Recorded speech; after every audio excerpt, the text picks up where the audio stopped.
What's going on? So this script that I'm going to run you through, it might seem a little bit trivial at first, but it's a handy little script that I use. I really like the flexibility it gives me in editing projects. But importantly, it introduces you to one of the things that you can do with Reaper scripts, which is to have access to any of the actions in the actions list inside of the script.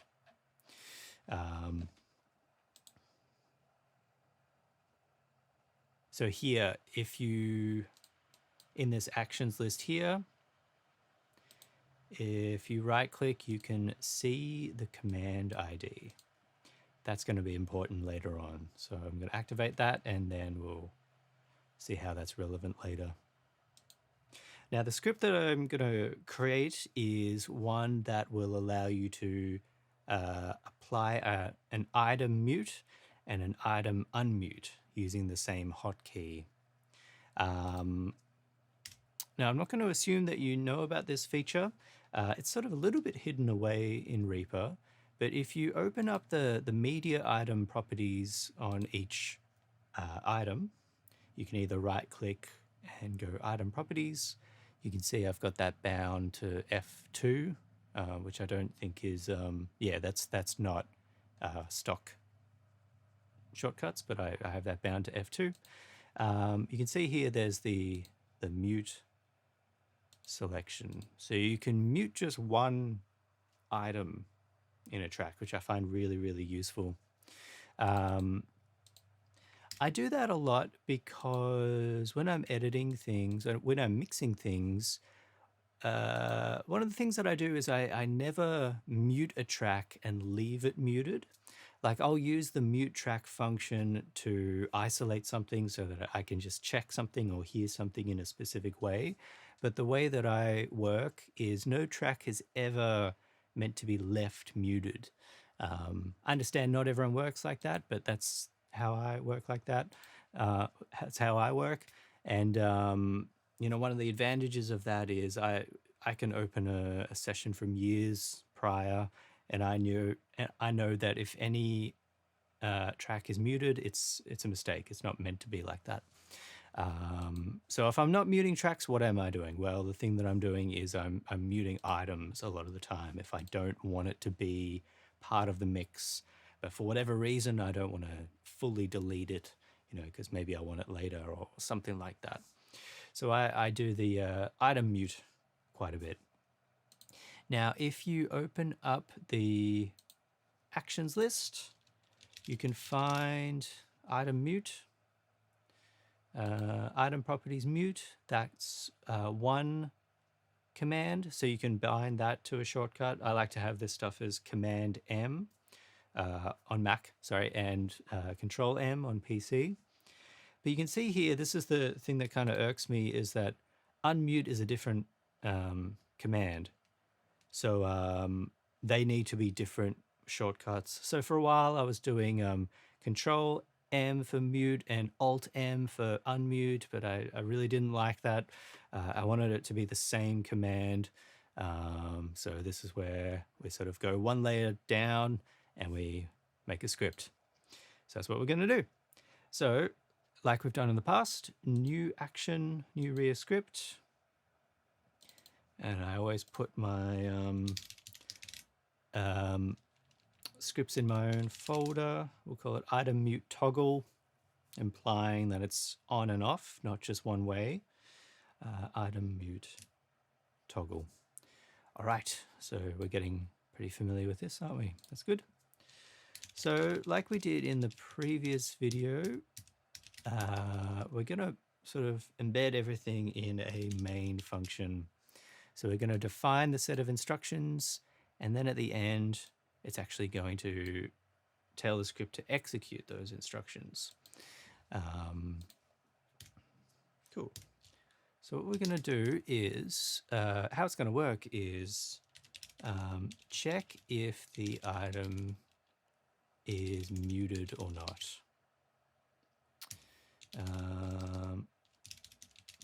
If it is muted, then unmute. However, if it is, however, if it is not muted, then mute. And we're going to check how this behaves when there's multiple items. I suspect that I know what's going to happen when there's multiple items. We'll have to wait and see. It's been a while since I made the original script, so, you know, I'm sort of revisiting this whole concept myself. And that's about it, really. Is there anything else we want to do? I don't think so. Cool. So we still have our, let's do this. We still have our item mute things here, and now we can see the command IDs. So we need this number to call it in the code. So unmute is command ID 40720. Apologies, 40720. And mute is 40719. All right, so we're going to use those numbers later on. All right, so what do we need to do? Well, you know what we need to do first is we need to check if there are any selected items. Because what's going to happen is if we try and check the properties of an item and there are no selected items, yeah, so this will be the selected item. If you try and check a property of a selected item, but there aren't any, it's going to throw an error. So you don't want that. You don't want any errors, even though it won't do anything harmful to Reaper or your session or whatever. You don't want it to happen. You want it to be clean and functional. So yeah, you want to check if there are any items. If num of selected items equals 0, then do nothing. That's what we want to happen. But if it's greater than 0, 1 or more, then we want to do the rest of it, right? So like we did in a previous script, we're going to wrap our main contents underneath this initial check. Cool. So, like we've done in everyone so far, Reaper API. Now the first one we want to do is, let's see if I can remember. Oh, that was close. Count selected media items. I feel like we've gone to this in every one of our scripts so far, haven't we?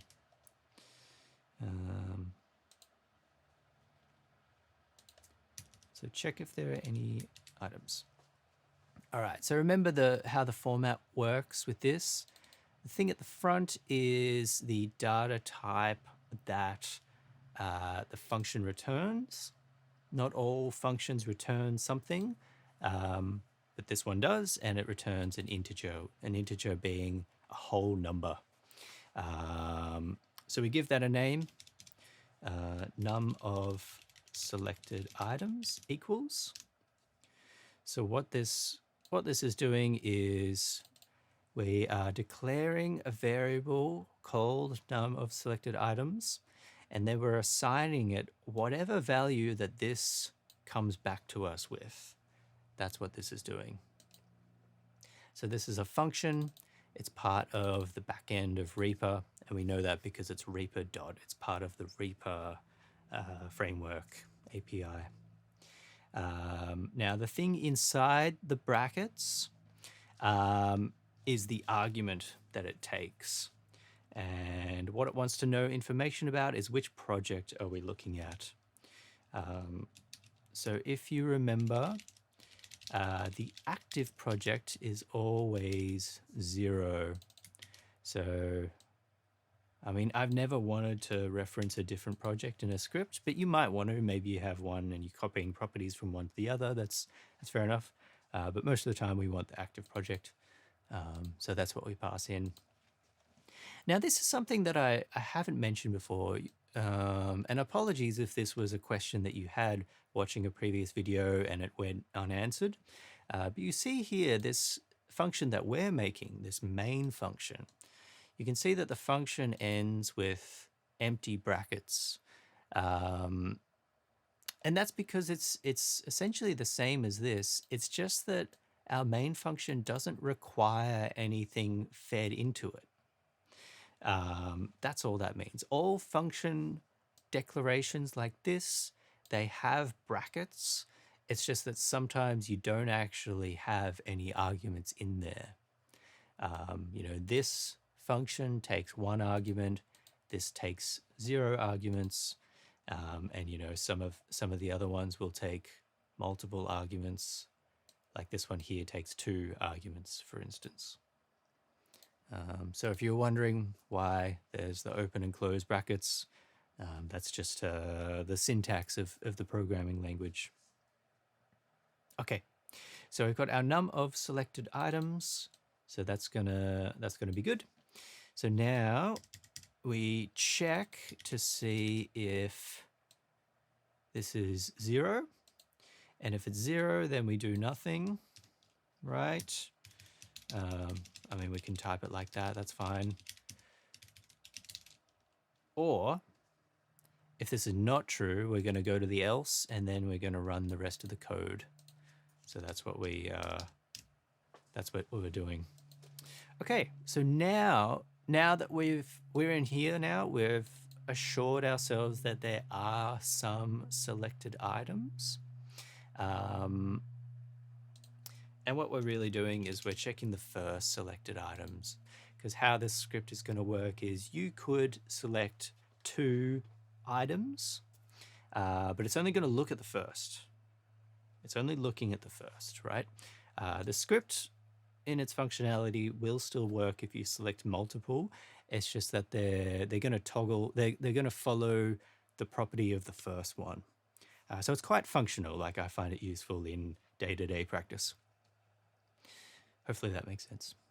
Okay, so we're going to check the properties of the first item. So back to our API. Now this will be another classic. I was about to say it's going to be another classic one where I scroll up and down the list trying to find the thing that I want, but I'm pretty sure it's this get media item info value. Yeah, that's the one. So this is the one where you can query lots of different things. We've done this before in a previous script. We've queried the position on the timeline and the length of an item.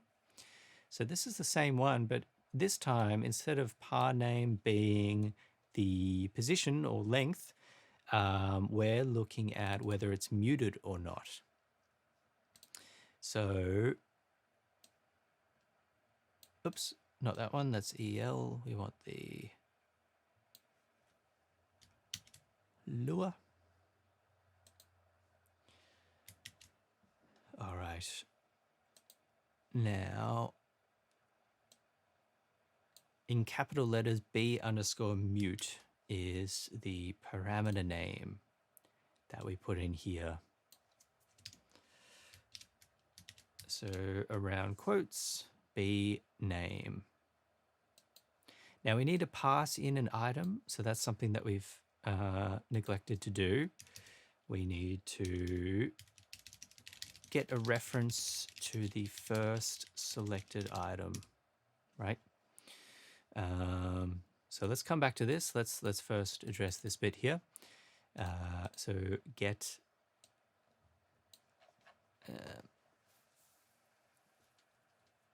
what was it?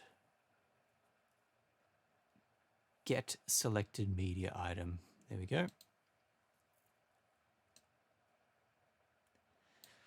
So it returns a media type, and then we media item type, sorry, and that's what we pass into here. You can see that this data type is the same as what it's asking for in the next one. So we'll give it a name though. First item equals this. We are looking in our active project. first item index, we're looking at the first selected item here. So remember how this works when you've got, if you're selecting multiple items, how it works is this will be item number 0. It has an index of 0. This will be item number 1. If you're selecting the 3, this will be 0, this will be 1, this will be 2. Remember, indexation starts at 0. It doesn't start at 1. So what I'm doing here is I'm making a variable called first item index. It has a value of 0, and we're passing that in. Now, this is one way to do it. Another way would just be to directly pass in the number 0. In terms of functionality, that's exactly the same. But the reason why I like to write what it is in words is it makes it a little bit easier to read. You know, if you come back to this script a month from now, you won't remember every detail about it. But you know, this is the first item index. That's what it is. You know, there's no confusion there. Yeah, so I like to do that. That's optional though. You could definitely just write 0 if you prefer. All right, so we've got our first item, and that is what we pass into here. Now this is a little confusing. You can see that it returns a number. However, what we're querying is a Boolean. And a Boolean is not a number. A Boolean is either true or false. But the reason why, let's go back to that. Let's find that again. I suspect the reason why it returns a number is because this function can give back so many different things. So they've sort of made a one-size-fits-all function where you can query lots of different things. And, you know, some of those things are numbers, right? So like the position is a number, length is a number, blah, blah, blah. So yeah, it's a bit strange that we're querying a Boolean value, which is the mute, and it's returning a number. So what would we call this? Mute value. Sure. That's a good enough name, I guess. Mute value. So what I suspect this is, mute value is 0 for not muted and 1 for muted. That's an educated guess. I think it's correct. We'll see what happens. But that's how that works. And it's just a little bit of a shame that that is not clear in this, in here. You know, that could definitely have been a note here. Returns 0 for muted, etc. But yeah, I think I'm right about that. But you know, let's see what happens. All right, so assuming I'm correct, we now know whether it's muted or not. So now we're down to here, right? So if it is muted, so if mute value equals 1, then we unmute. Else if mute value equals 0, then mute. Else if mute value is greater than 1, then panic. No, I'm just kidding. I don't think it's possible for that to happen. All right, cool. So we're nearly there. We're nearly there. One of the things we can do is we can just run the script, Control S. Nothing will happen at the moment. But, you know, sometimes I like to run these things just to see if I've made a mistake. And I have. So looky here. End expected to close function at line 1. So that message is actually inaccurate. You know, the problem here isn't that this function doesn't have an end, because it does. It's that this if else doesn't have an end. So the thing about coding languages is they will ignore character returns and they ignore spaces. So while it's obvious to us humans that, you know, this is for this is for this, but this is missing, what the compiler has done is it's assumed that this end here is for this and that this is missing. So what I'm sort of getting at here is, like, sometimes the message that it gives you to help you find your way is a little bit wrong, but it's usually not too far off. So the real problem was that the end was not here. So now we run, you can see it's saved and compiled. It didn't do anything because, you know, the actual action points here aren't yet implemented, but we're in a good place because it hasn't gone wrong. All right. Cool. So last thing, we are going to look at a new function, and I've forgotten what it's called. It's something to the effect of action item, you know, do action item or something. Up. There we go. Main on command. I knew it was something odd. There we go. Main on command. That's right. So I remember there was two here. Reapproach. Integer.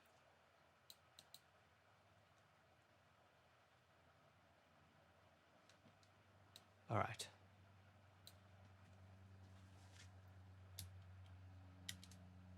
See, oh, that's that one.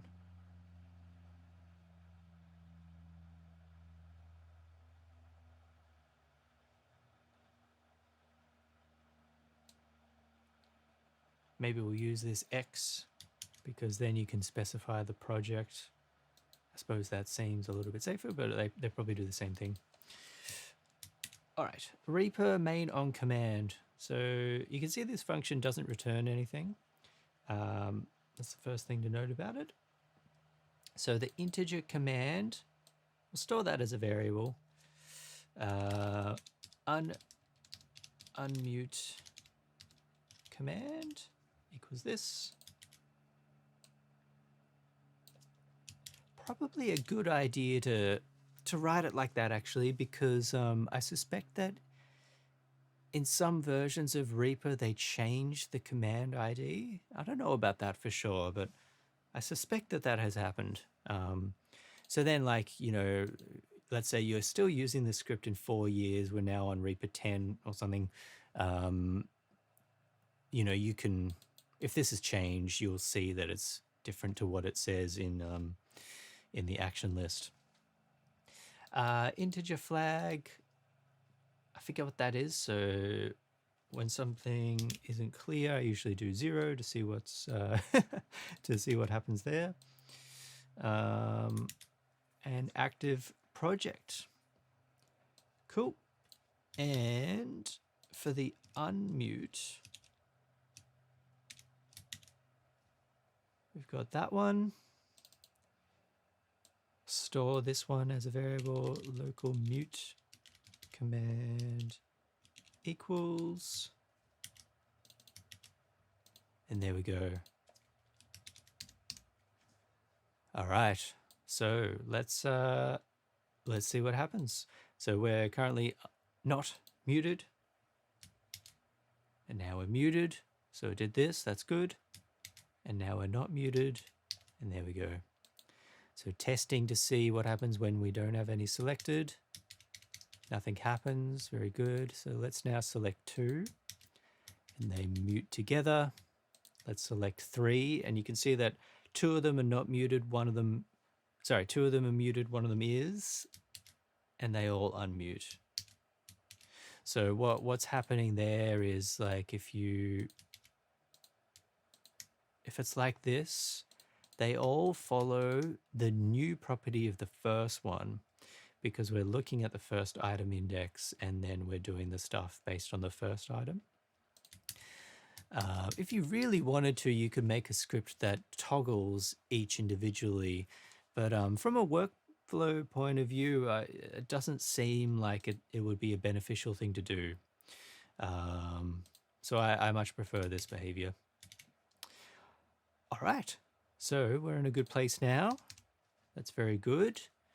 Last thing to do would be our new script needs a shortcut. And for me, that's Command M. This mutes the tracks. So, you know, maybe choose a different one if that's important to you. Like I said, I don't mute tracks terribly often. So I'm happy to click. Whatever. There we go.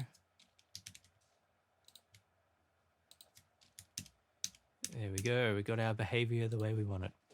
I hope you found that helpful, and I'll see you in the next one.